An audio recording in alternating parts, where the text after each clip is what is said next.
Magandang araw sa iyo kaibigan, ito pong muli si William, ang iyong kaibigang may kapansanan. Recently nakatanggap ako ng tatlong mga balita tungkol sa aking mga kaibigan na dumadanas ng mga lubhang sakit. Nalulungkot ako kasi life and death situation yung dalawa sa kanila at mga bata pa sila. So yung idea na may kinakaharap silang isang matinding problema is something that really grieved my heart. And it got me to thinking na maybe ikaw din, kaibigan, ay dumaranas ng malubhang sakit.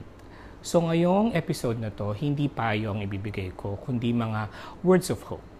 Mga salita na nagbibigay ng pag-asa, knowing na ako mismo, 5 years ago, have gone through a very difficult time na akala ko rin yon na ang aking katapusan.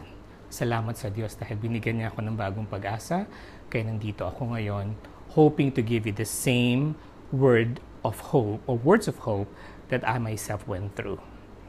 Now, kung meron kang dinadaanan na problemang gaya nito, it makes you wonder, nasaan ang Diyos?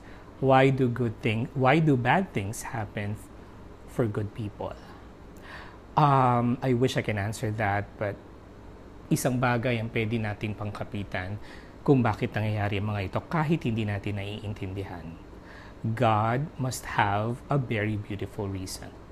Hindi siya papayag na magkaroon ka ng isang matinding problema o malubhang sakit nang wala namang itong magandang kahinatnan. So kapit lang kaibigan. The song says, an old song says that I am the God who healeth thee. I am the Lord your healer. If God allows this to happen to you, maybe gusto lang niyang makita na siya ang ultimate healer ng buhay mo. Na sa tanging lakas natin wala tayong magagawa. But with God, a miracle is possible.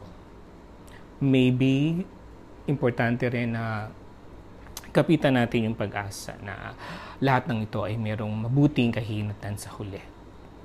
Kailangan lang natin manalig kaibigan kasi yung tagal ng paghihintay at makita yung kagalingan sa sitwasyong ito may be hard to find, but with God, all things is possible. Meron siyang inaayos sa buhay mo o sa mga tao na kapaligid sa'yo, or maybe it's also a wake-up call for you to realize na siya ang kailangan mo sa iyong buhay. Now, para sa mga malulubhang sakit na maybe may taning ang buhay, I would like to be a realist. Gusto kong huwag maging bulag sa katotohanan na kung posible nga na ang hangad ng Diyos sa'yo ay yung matapos na ang kalungkutan mo dito, ang paghihirap mo dito sa lupa, then it's possible that God's plan for you is to spend your eternity in heaven. Hindi kailanman kalugihan ang kamatayan. Even Paul says that to live is Christ and to die is gain. Kung siniguro mo na yung personal mong tiwala sa Diyos at yung relasyon mo sa Kanya, then hindi kalugihan ang matapos ang buhay mo dito. Kasi meron nag-iintay na walang hanggan sa piling ng Diyos. Doon sa lugar na yon, wala nang sakit, wala nang paghihirap, at wala nang pasakit.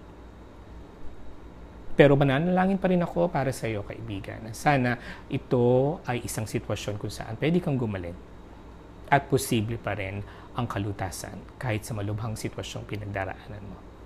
Manalig ka lang. Hanggang sa muli, paalam.